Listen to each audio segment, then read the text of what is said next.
free my mind, open my heart with the whispers of truth, to live a conscious life, to live a conscious life on the growing edge, on the growing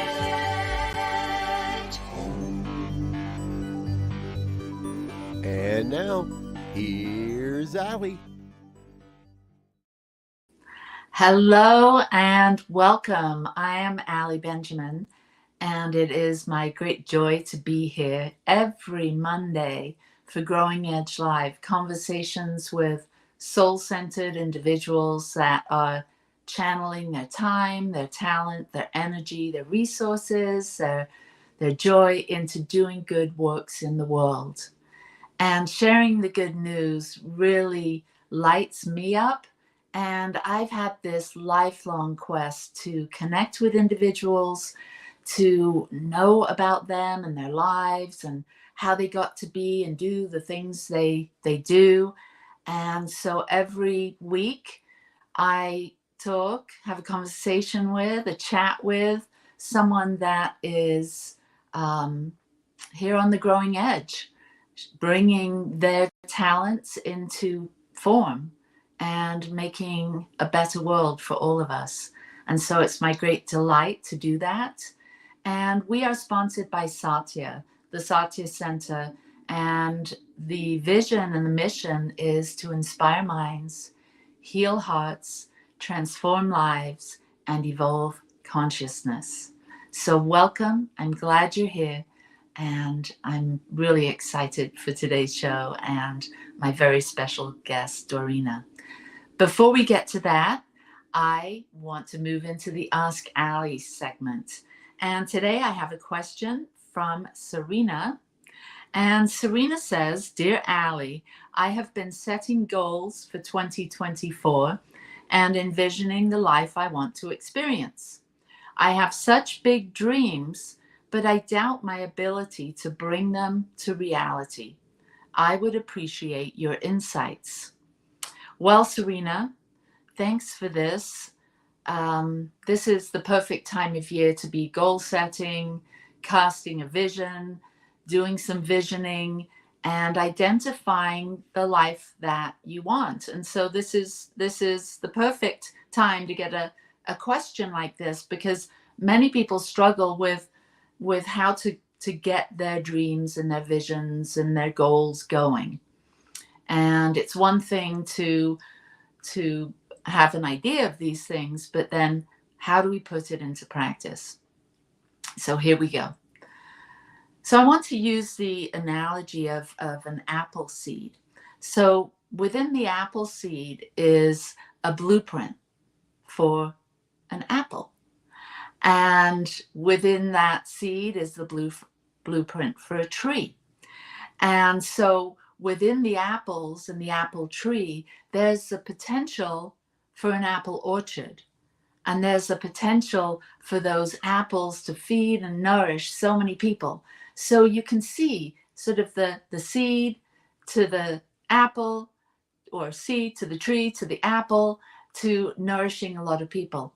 Well, this is similar to us and how we manifest, and how we, each of us, have a seed or a blueprint within us that potentially can become our vision or our dream.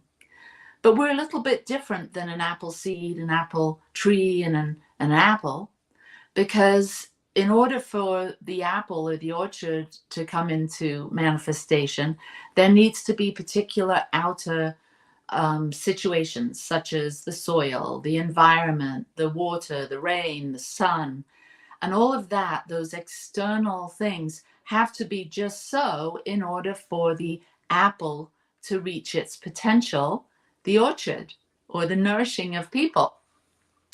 And so within us, we each have a seed, a blueprint. And once we've cast a vision, or we have envisioned the life we want to live, or a dream that we'd like to realize, we don't have to wait for the outside to be a particular way. Having a dream or a vision doesn't require things on the outside to necessarily be a particular way right away, like the apple tree. what happens for us humans is we have the task or the role of making the inner environment just right in order to manifest that vision, that dream, that goal. And so what does that mean, to make the inner environment just right? Well, it takes something you've already done, which is to identify what it is you want or what you would love. And that's a really great question. When I ask my clients all the time, what would you love? And you'd be surprised, a lot of people can't really answer that question because they're busy focusing on things aren't right, or this is missing, or this is what I want and I don't have it. So you first identify what it is you would love. And Serena, you've done that. You've envisioned the life that you want to experience. So now what? So now you set your intention. So our intentions are like the rudder on a ship. The rudder on a ship, once it's set, then the ship moves in that direction. And that's how it is for our intentions. So what is it you're intending? You're intending to live this beautiful life. You're intending to meet the best friend that you've been seeking.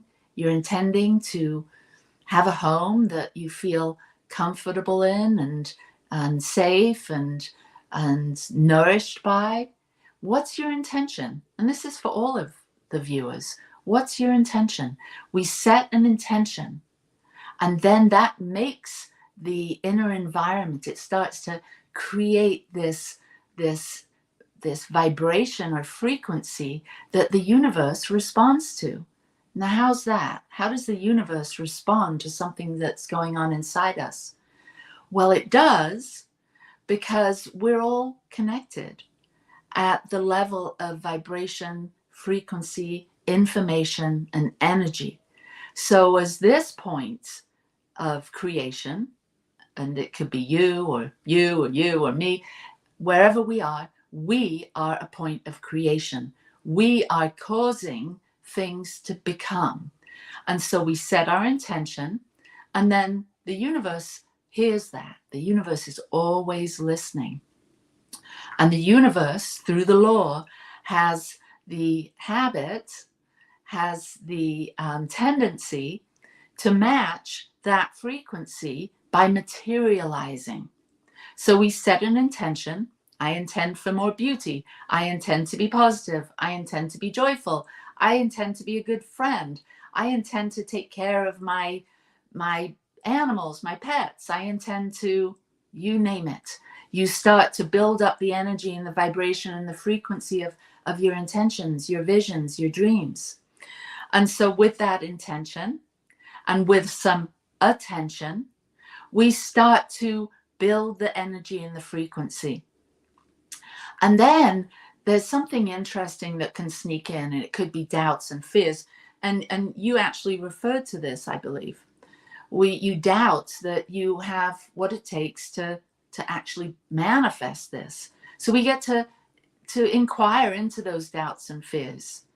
And maybe you want to say something like, or inquire a little bit into yourself, like, who would I be without this doubt? Who would I be without this confusion? And what that does, these questions sort of widen the circle of possibilities, because then your mind isn't fixated on the doubt or the uncertainty or the fear. It's expanding, it's questioning that. And then that loosens that energy or that frequency of doubt and fear, and allows curiosity to come in. Visioning, dreaming, setting goals loves curiosity. And so you start to become curious. You start to have excited curiosity and excitement about what's coming, about what's next. So Serena, good job. You've cast a vision.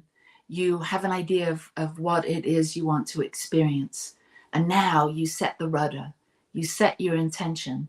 You start to question your doubts and fears, and you start to widen the circle of what's possible.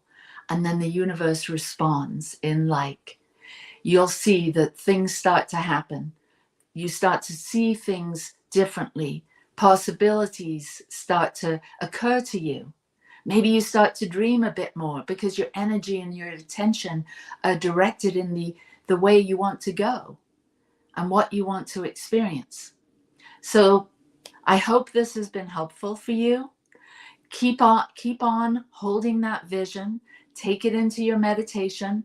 Build up your energy around it, because once you get clearer and clearer on your vision, you'll realize, and you give it some time, you give it some contemplation, you meditate on it, and you start to realize that that future vision you've cast actually comes with all the instructions, with all the know-how packed within it, that through contemplation, through quietly sitting with this vision, this dream, this goal, you'll start to have access to all the steps, all the ideas, all the energy. It's all packed within that vision. That's why visioning is so powerful, so potent. And this is how we become conscious co-creators of our lives.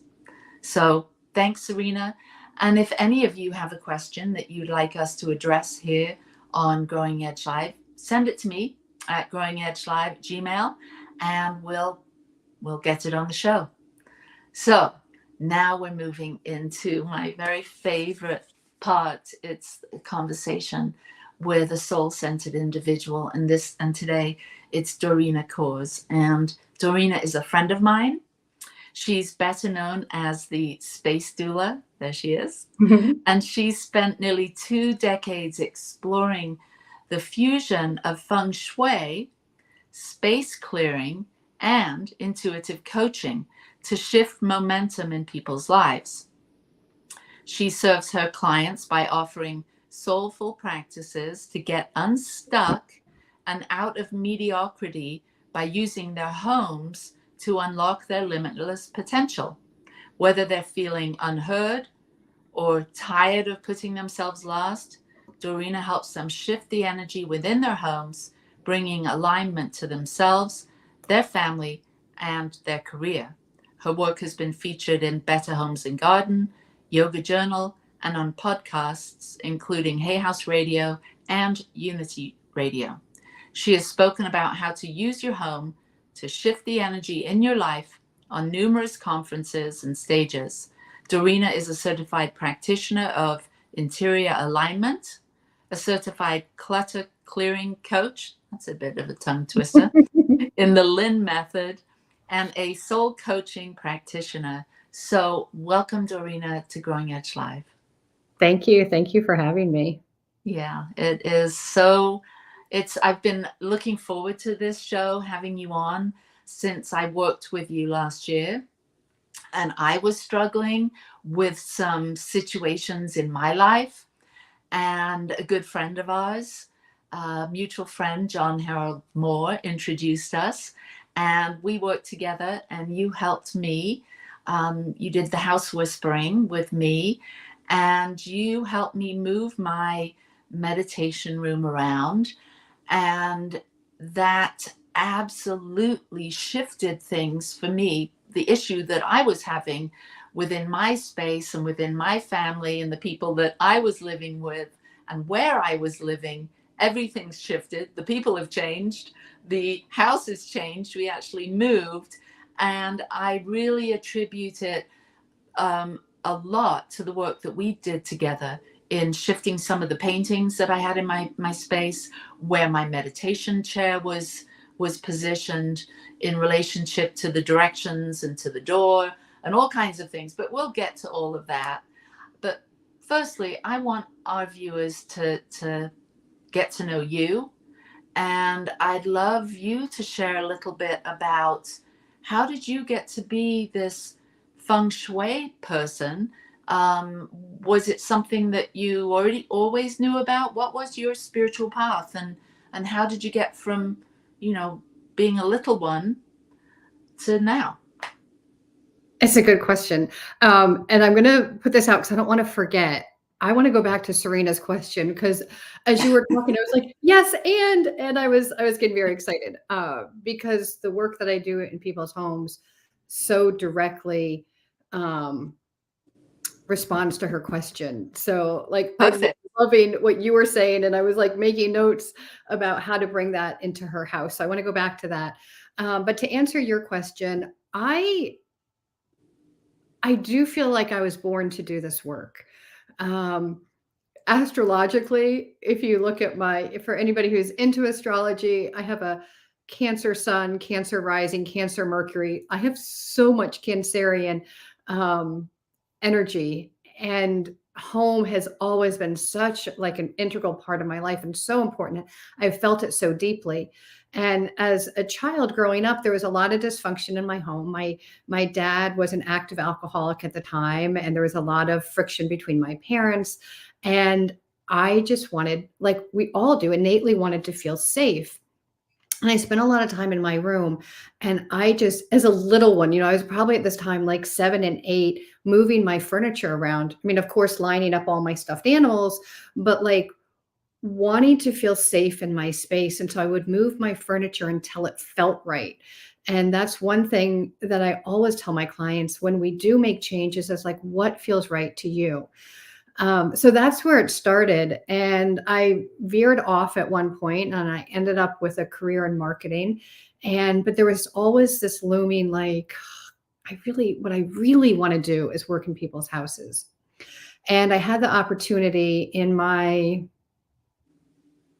late 30s to reinvent myself and say, okay, I can actually go back to that thing that I had dabbled in, that I had loved. And so I had a acquaintance who I knew had a decorating company. And I'm like, can I just pick your brain about it? And from there, I actually became a partner in that company. So I was the muscle behind that. She was the inspiration. She was the color person. I was moving furniture around in people's houses. When she moved back to her home state, I was like, I don't want to do this by myself. So that's the point in which I actually transitioned my business into professional organizing. I got tired of people saying, make my space feel pretty, because the question was always, what do you need to let go of? And they're like, no, I have the space. I want to keep all of this. And I was like, but what does it mean that you have all these shoes that you don't wear? So I was always wanting to dive deeper. And I couldn't understand why people were holding on to things. And that's when I brought the clutter clearing in through the Lynn Academy, where we really go deep into the clutter, the understanding of it.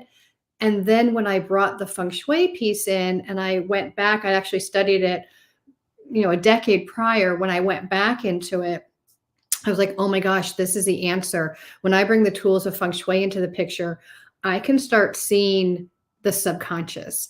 I can see what's holding people back, and then help them shift the patterns in their home, because everything internally seeks an outward expression. I think Carl Jung said that. And so our homes are an outward expression of what's going on internally. So when you were talking about Serena's question and you were talking about setting that intention in that inner environment, it was like, yeah, and you can use the outer environment to help impact the inner environment. Beautiful. That's where I got started. And I don't use feng shui in a tradition. I mean, I do, but a lot of times people hear feng shui and they think, oh, you're going to tell me to hang red ribbons, or you're going to tell me like there's rules and that you have to divide things and you have to have a certain number of things. And where I really go to is like, no, we're using feng shui as a tool to understand the patterns in your life because they're showing up in your home. And then using your home, like recreating those patterns, shifting those patterns so that your home is that blueprint. That home becomes the blueprint for the vision board, essentially. Beautiful. Yeah, I as I was sharing my insights for Serena's question, I didn't really think of the impact of, having you, which you are creating helping people create the exterior space. And it's a both and. Mm-hmm.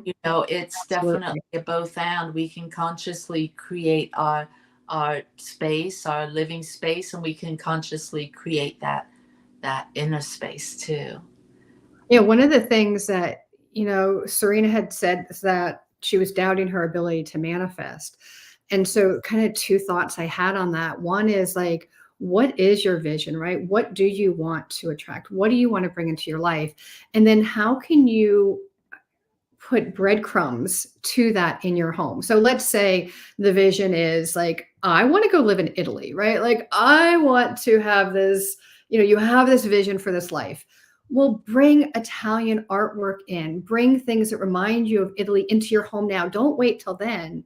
You can bring it in now. Or, I want to have a closer connection with myself.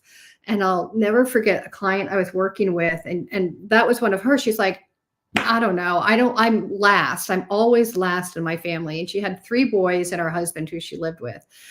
And the minute this was virtually, walked into her home virtually, I was like, where are you? I don't see you in your house. Like if I didn't know better, I wouldn't think that you lived there. Mm-hmm. And so how do we bring ourselves into the space if we're feeling like our voice isn't heard in our family?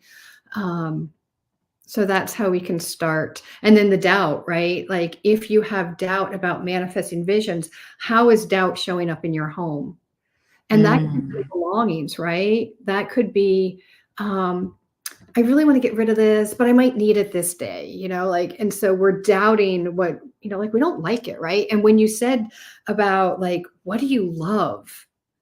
We want our environment to reflect what we love. And so often we settle, right? We settle in our homes, the place where we spend, especially since COVID, right? Just more time in our homes than I think we ever have. Mm-hmm. And we want our home to reflect what we love, not what we settle for, not like, well, I just have to have it that way. Or it becomes so familiar that we forget that like, oh yeah, that corner does kind of bug me. Yeah. So much is coming up as you're saying this, the doubt, that shows up in like, should I keep this? Should I not keep this? That's, also I think of waiting, I'll get to that later, getting to that closet later, or you're hanging those pictures later, like when when you feel better or whatever, just that could also, I guess, manifest as putting your good off, or, putting, the things that you love to do off. There's a relationship, is what I'm hearing you saying, between the decisions you make within your house and how that might transfer or match or mirror the decisions, the putting things off in your relationships, let's say. Yeah, everything, is energy, right? So it's kind of like when you have this energy of like, kind of interesting. I struggle with this myself. I'm constantly doing the work. I'm constantly interacting with my space and creating a relationship with my space. And interestingly, I went to the dermatologist just 14 days ago, actually, to be specific. And fortunately, makeup covered it up. But I have some precancerous cells. So they had given me this chemo cream to use for 14 days. And I put it on, and I used a smidgen of the tube, right? The tube is fairly big and I barely used any. And now I'm done with it. And the part that my higher soul is saying, okay, let go, get rid of the cream, right? Throw it out. Because when we hold on to it, that's my intention that I'm going to need it again. Oh no. Like, I'm anchoring that belief that this is going to come back and I'm going to need it. But then there's this other side of me that's like, I'd have to go back to the pharmacy to get it. And I already have it. So shouldn't I save it? And so I actually literally, and this is one of those things I'm struggling with, because a lot of times people keep the crutches or the bandage, like the ACE bandages or whatever, because they had some injury. And I'm like, that becomes an affirmation that we're going to need, that we're not going to be well in the future. So now that I've spoken it out loud. Oh my God. On camera, I'm going to go throw it out. So there we Yeah, are. you've got me like just thinking of all of the bandages and the back brace and the this and the that I've been holding on to because just in case. Just in case, just in case. And that just in case energy is literally what's in our home, right? So when we really tap into it, we start realizing like, oh wow, do I want my energy to be filled with when I'm sick again, when I'm sick again, when I'm sick again, or I'm hurt, or it's right there. Yeah. Yeah, you're stirring up a lot, and I'm sure our viewers are thinking about their lives and some of the choices that little choices, the everyday choices they may make, or the decisions or whatnot about how their space looks or what they're storing in those totes or what their storage unit looks like. And it's like, oh my goodness, what is all this stuff? And what does it really mean? What's the deeper meaning of all of this stuff that I'm lugging along with me just in case, or because I'm a tightwad or whatever it is, and I have a bit of a frugal bone in my body. I'm definitely, maybe you and I need to book another appointment is what I'm saying. It's it's not, the letting go is hard, right? We're like, we like do this. And, I think spirit's always calling us to open up, right? And trust. And I had an interesting thing happen about a week ago. So in feng shui, we have the Bagua map, and the Bagua map is an energy map, and it shows what area of your home is associated with what area of your life. So there's an area of your home associated with your relationships. There's an area of your home associated with your wealth. And when we're really looking to ferret out those patterns, we can go to those spaces in our home to see what they're saying about our relationships or our wealth. So I've been on a kick for a while, just on relationships, right? Like always like looking for it to be more connected, to be more passionate, to be closer, right? And mine's good, right? So this isn't always about like looking at what's bad, but it's looking at like, what do I want? What can enhance it? And because I'm such a people person, such a connected person, my bedroom happens to be in the relationship area of our home.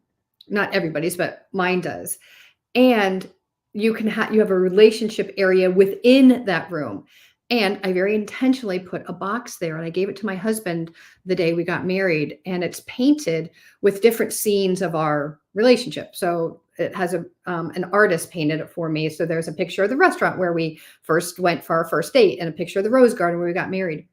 So I spontaneously walk into the room the other day, and he's not far behind me. I'm like, can we go through that box? He's like, yeah. Because a lot of it, I get these intuitive hits and weird times. And so we start going through that box. He's like, it's just cards that you gave me. It was cards that I gave him. Plus there was a funeral program from his sister's fiance who went into the hospital the day we got married and passed away 2 months later. That occurrence put a rift in his relationship with his sister that to this day hasn't been healed. There was a lot of accusations and you weren't there for me and whatnot. And one of my husband's things is I don't do enough, never feeling like I do enough. And here there was this program of the funeral of the man who passed, and he felt like he could never do enough that day or can't ever do enough for a sister. And then that's one of the things that triggers him. If I say something, it's like, oh, I'm not doing it right. I can't do enough.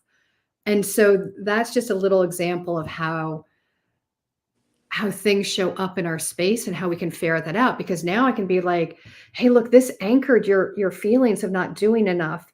And then we can make a conscious choice now that that's been like, we have the physical manifestation of an emotional, of something emotional. Yeah. And just before we go to our break, what did you do with that funeral program? I burned it. Good. I mean, I burned it rest in peace, but I'm glad that well, and it's, so we can talk more on the other side about letting go of, it could feel dishonoring. That's not the way that we can talk more about that. Okay. All right. We're going to take a quick break and we'll be right back.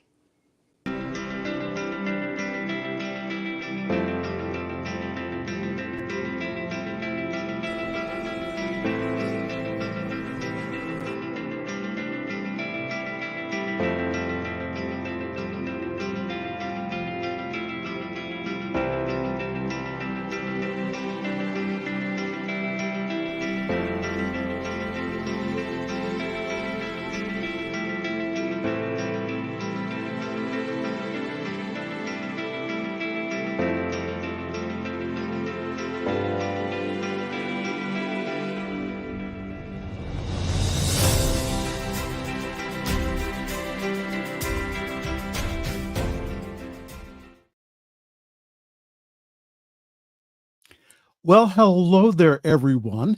This is Reverend Michael Mangus, and I am one of the staff ministers here at New Thought Media Network. I'm so glad that you're enjoying Growing Edge Live today with Dr. Allie and her special guest. During this time, the first couple of weeks here, our founder, Reverend Dr. Robert Brzezinski, and his lovely wife, Laura, are in Kenya, representing us over there.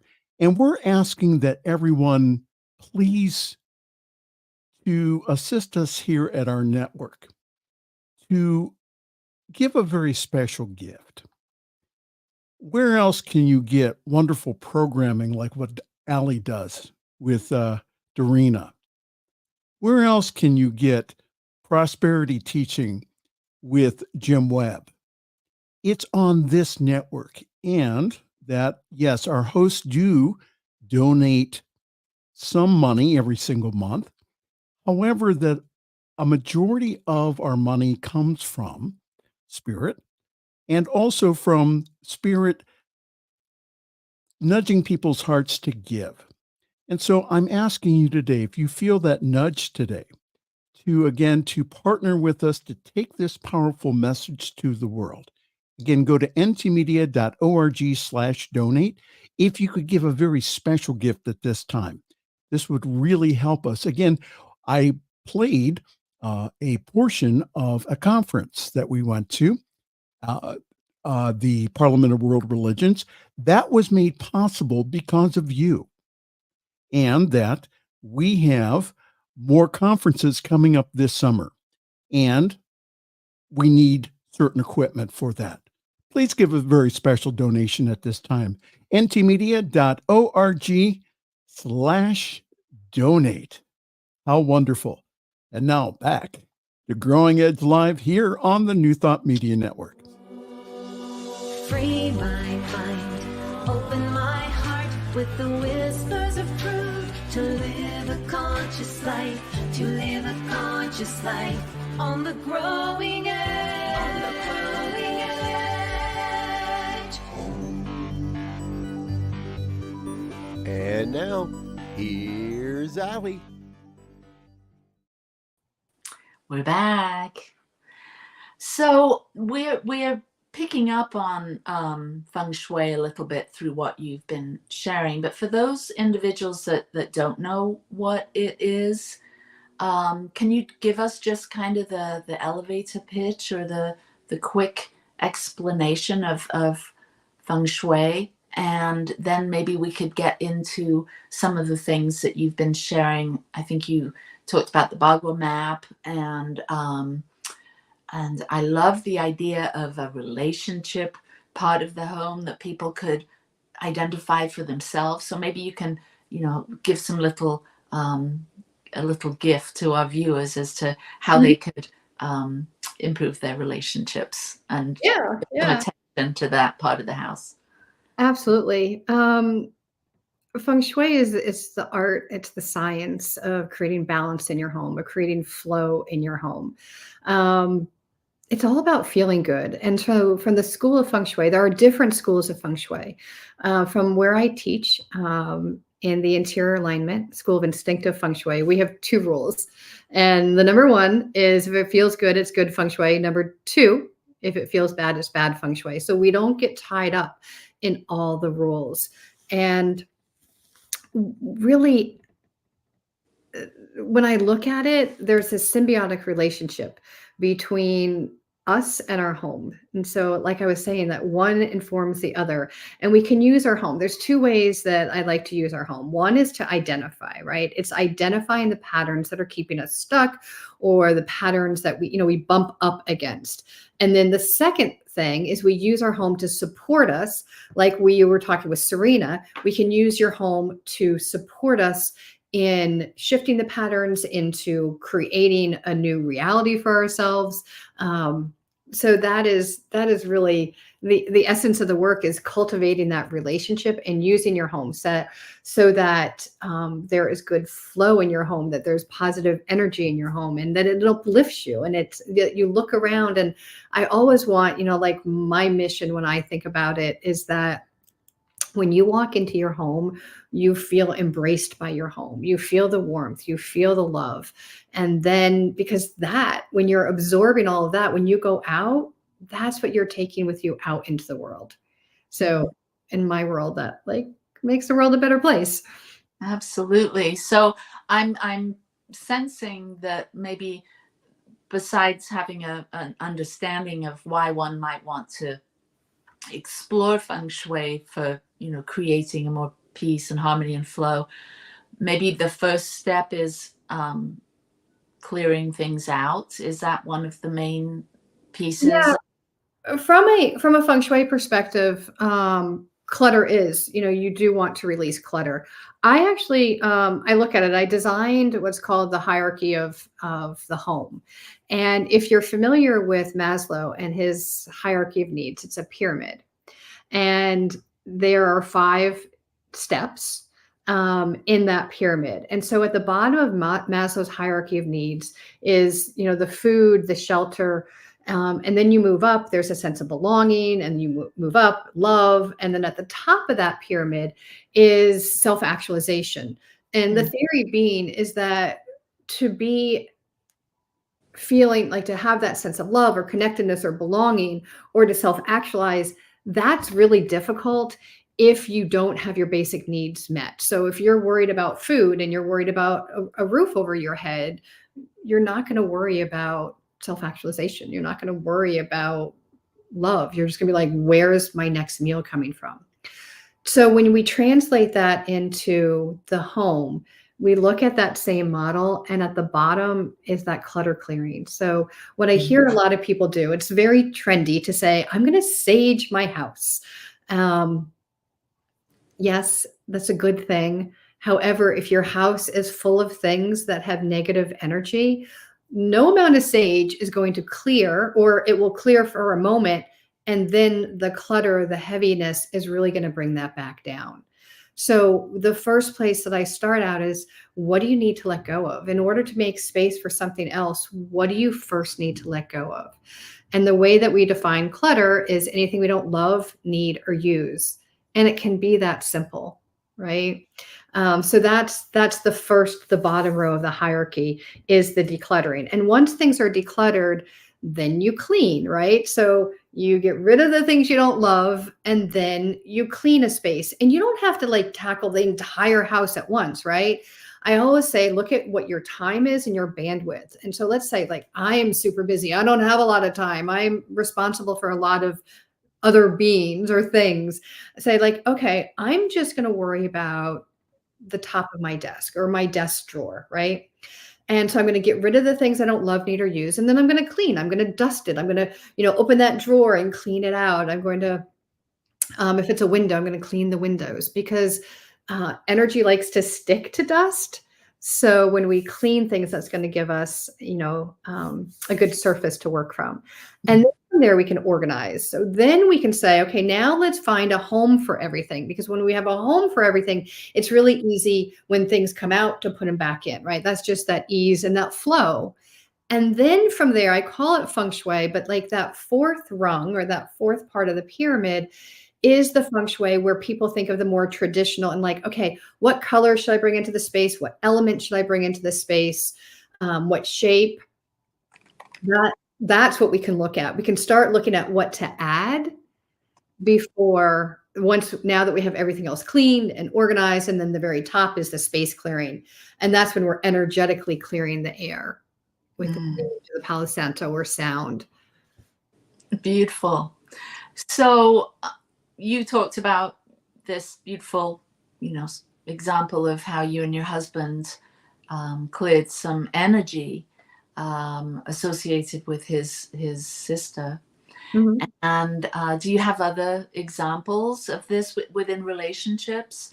I think, we're going into February, and I'm thinking it's the love month and relationships. And I'm wondering, if we can maybe hear a couple of examples, and maybe then help people identify their relationship corner of their house. Yeah, so that's one of my favorite stories, is a client who actually came to me.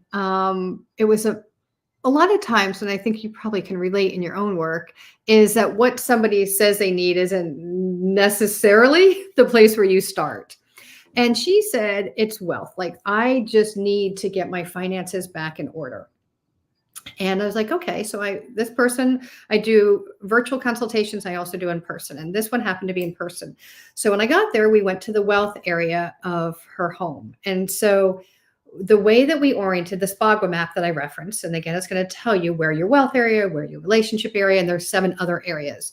We use the front door to orient that map. So if you were standing at your front door, the architectural front door, not necessarily the one that you come in and out of, through the garage or the side door, but the architectural front door, if you were standing as if you were about ready to walk in, the far left corner is your wealth area. I'll get to the relationship in a second, but the far left, the back left corner is your wealth area. So we went to the room that happened to be in the back left corner.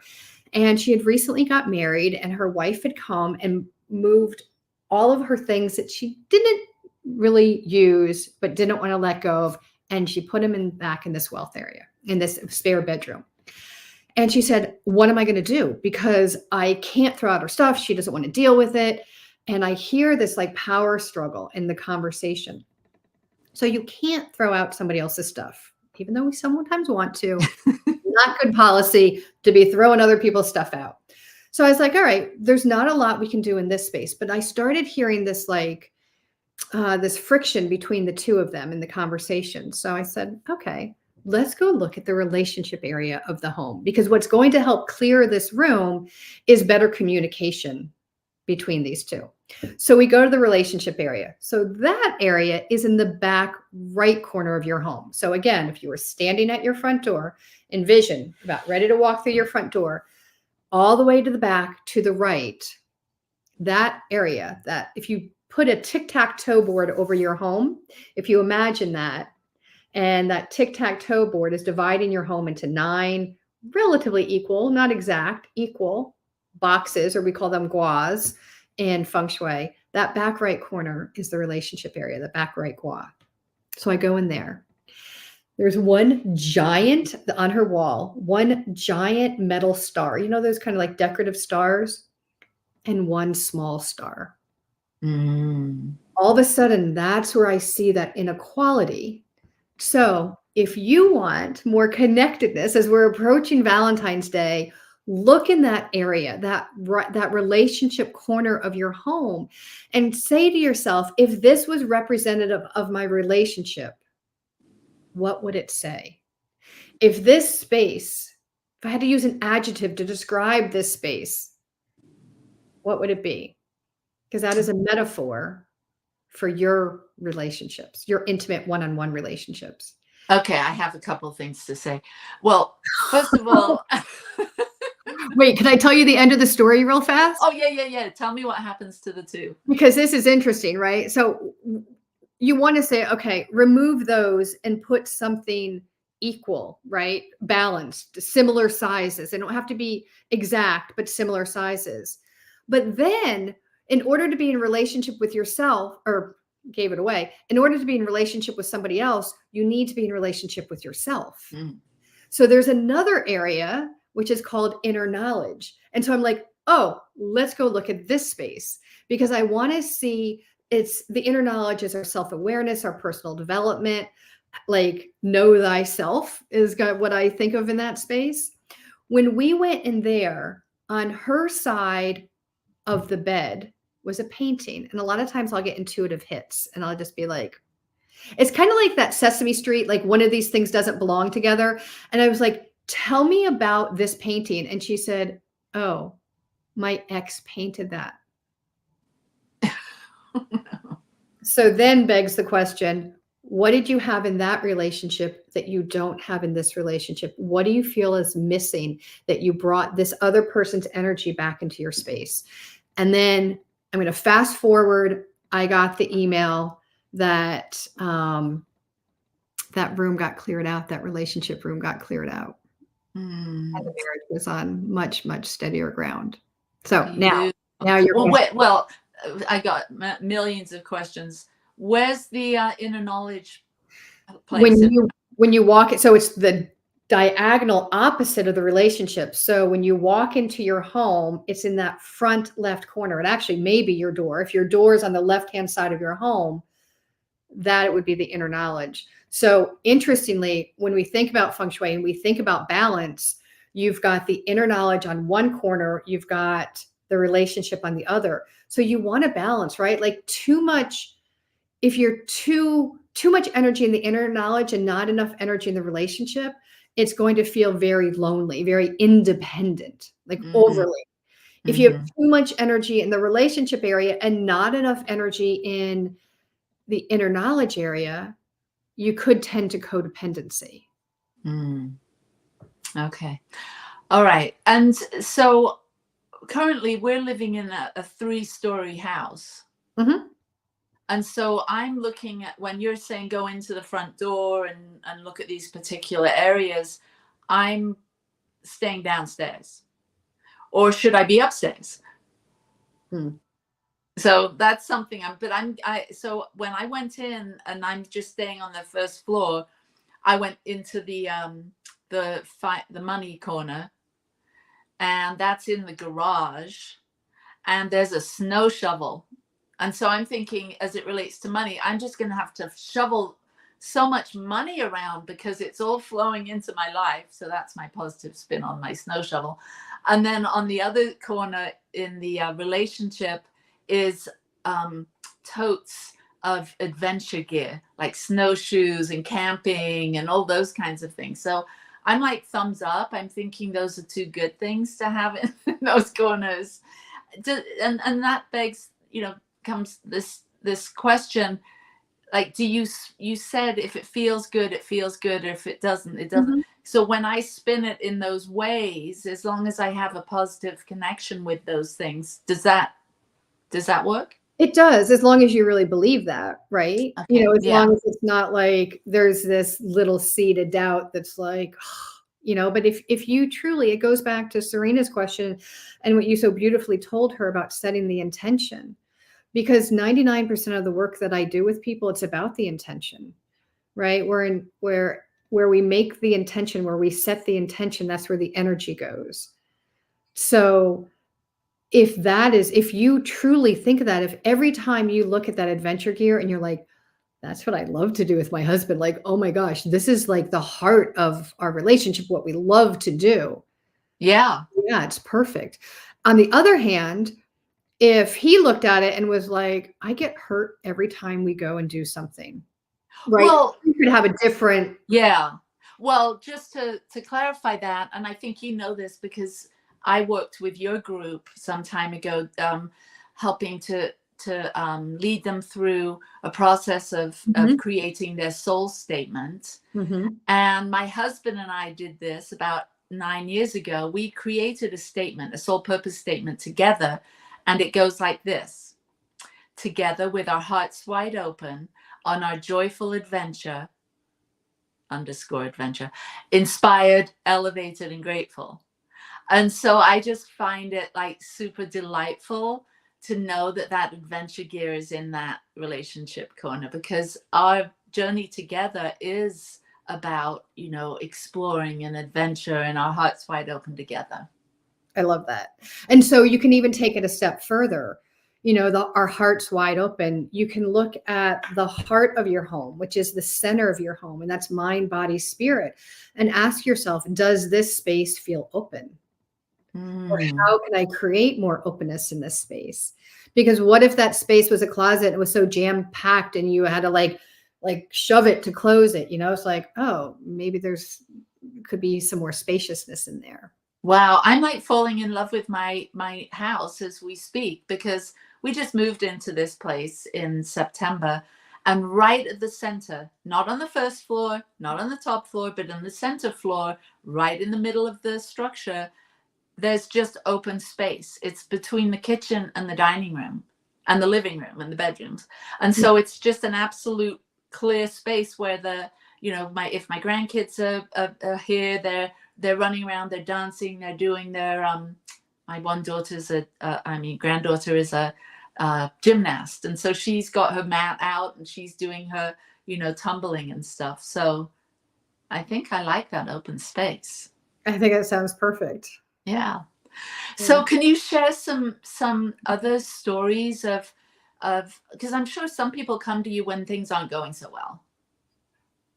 Yeah. So has there been or relationship, or just like when I came to you and I was just having some, mine was relationships too, and home.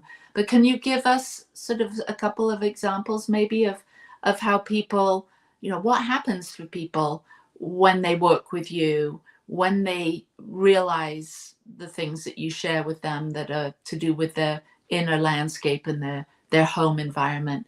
Like, can you give us some of the success stories or how people's lives have changed? Yeah, and it's not always transactional, right? Like we do this and then this happens. Sometimes it is. I did have a client once where in the wealth area, I feel like it was a dead plant that we moved, because you want growing things, right? You want things that are growing and moving upward in the wealth area.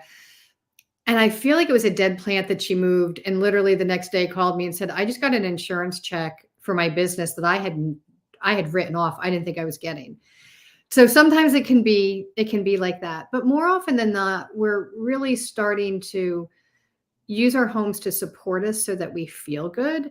And so it's not always quite that fast. But one of the things, because I think a lot of people can relate to the story of my client who was like, I can't move all of this stuff in this room. It's not mine. Because we love to point fingers and be like, my space would be neat if it wasn't for my partner, if it wasn't for my kids.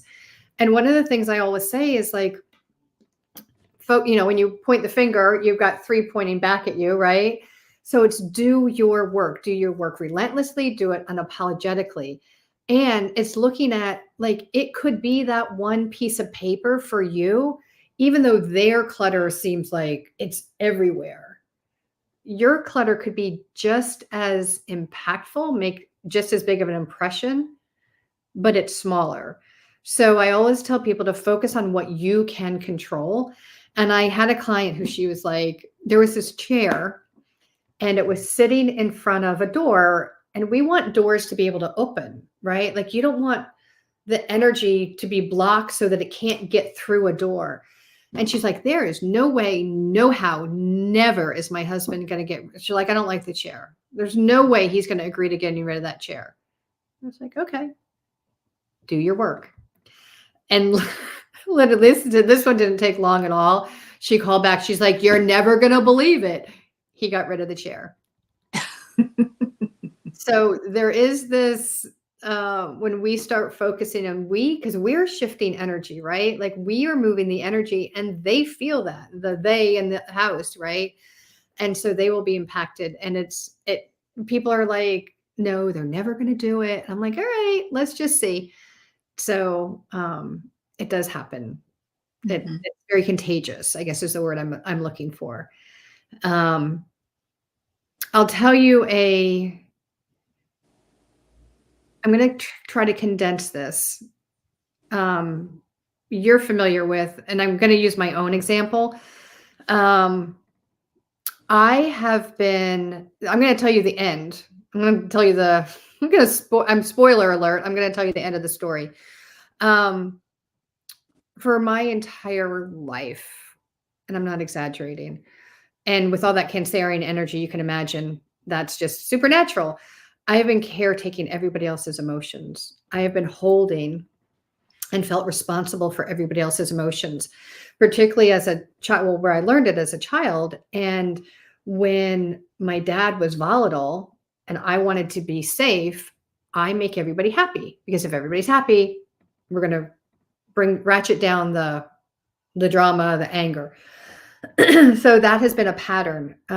We had a flood in our house last June 28th. It was fascinating what led up to it. But June 28th, our dishwasher, we had just renovated our kitchen. Our dishwasher spilled 700 gallons of water on our kitchen floor. Oh We thought we had it mopped up. And we had a flight to Denver for vacation, my husband and I, in an hour of discovering this water. We mopped it up. We had no idea how much it was. Went on vacation, had a fabulous time, which is interesting because play is difficult for me, right? And then it's like, if you play, there's going to be consequences. We come back to mold that took 6 months to remediate. But from a feng shui perspective, water is emotion. Mm. And it represents finances, but also emotion. And when you think of what happens when water stagnates, it becomes moldy. And what happens when emotions aren't processed. And so when I've spent an entire lifetime of holding on to emotions, so this remediation, and again, there's a whole lot more to the story that we realized we don't have time for, but I actually ended up doing part of the mold remediation because the company didn't do it well. And it has brought so much healing and something I would not have realized. It was like 20 years of therapy. Wow. So there are those quick wins of the clients who the check comes in. And I had another client who moved something around. And sometimes I say in relationship, I don't know which way this is going to go. Because some people be like, I don't know if I should stay in the relationship or not. And I'm like, well, I don't either. But we're going to create your space the way you want to feel in relationship. And that's going to push you one way or the other. It's going to push you closer or further apart. I have one client who the work that we did, he moved out, right? Very shortly after the work we did, it was like, this is very clear. I've actually had a couple clients like that. Sometimes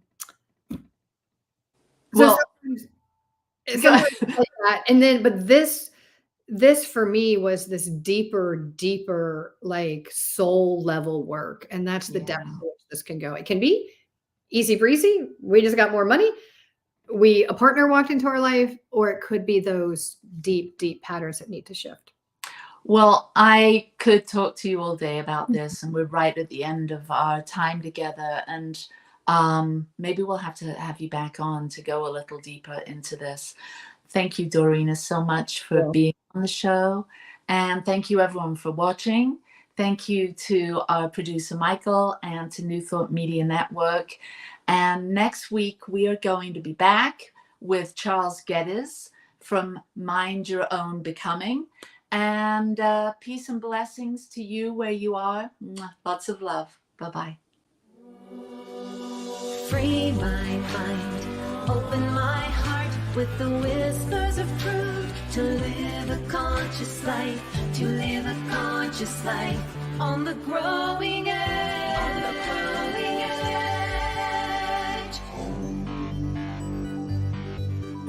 And now, here's Allie.